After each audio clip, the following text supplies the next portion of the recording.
শুধুমাত্র যে লড়াই সংগ্রামে অভ্যস্ত নয়, সাধারণ শিক্ষার্থীদের অধিকার বাস্তবায়নে আদায়ে শুধুমাত্র রাজপথে কিংবা অপর যে কর্মসূচি পালনের পাশাপাশি এই গ্রামীণ ঐতিহ্যবাহী যে নবান্ন উৎসব সেটি ভুলতে দেয়নি, আমাদেরকে স্মরণ করে দিয়েছে।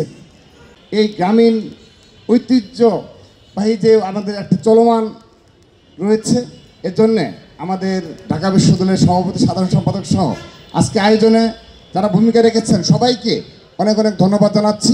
এবং অবশ্যই এই বিগত সময় উদ্দেশ্য প্রণোদিতভাবে ভিনদেশি সাংস্কৃতিক যে আগ্রাসন ছিল সেগুলো পুরোপুরিভাবেই গ্রাস করেছে দেশীয় সংস্কৃতিকে।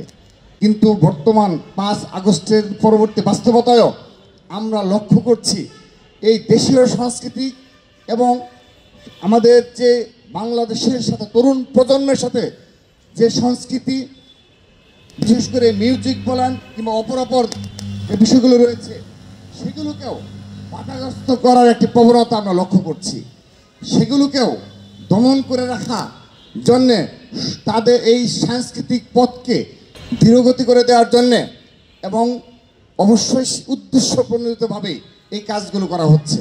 আমরা চাই যে সাংস্কৃতিক বিগত সময়ে যে সাংস্কৃতিক আগ্রাসন ছিল এই বর্তমান চলমান সময়ে আগামীতে দেশীয় সুস্থ সাংস্কৃতিক চর্চার বিকাশে সবাই ভূমিকা রাখবে এবং অবশ্যই আমি ঢাকা বিশ্ববিদ্যালয় ছাত্রদলের নিকট সেই প্রত্যাশা রাখবো এই দেশীয় সুস্থ সাংস্কৃতিক চর্চা এবং বিকাশে ঢাকা বিশ্ববিদ্যালয় ছাত্রদল তার নেতৃত্ব দিবে।